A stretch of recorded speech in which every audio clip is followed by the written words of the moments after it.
უფლების გაძლიერების და ამ ხალხის მოვლა პატრონობის საკითხი.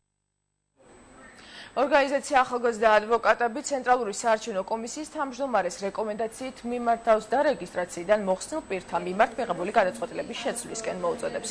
ახალგაზრდა ადვოკატები აცხადებენ, რომ ცენტრალური საარჩევნო კომისიის მიერ 2013 წლის 8 ივლისს გამართულ სხდომაზე მიღებული გადაწყვეტილებით არჩევნებში მონაწილეობას 97,000 მოქალაქე ვერ მიიღებს. მათივე თქმით, რეგისტრაციიდან მოხსნილი პირებისთვის ხმის მიცემის უფლების ჩამორთმევით ირღვევა კონსტიტუციის 22 მუხლი, რომელიც 18 წელს მიღწეულ საქართველოს ყველა მოქალაქეს ხმის მიცემის უფლებას ანიჭებს.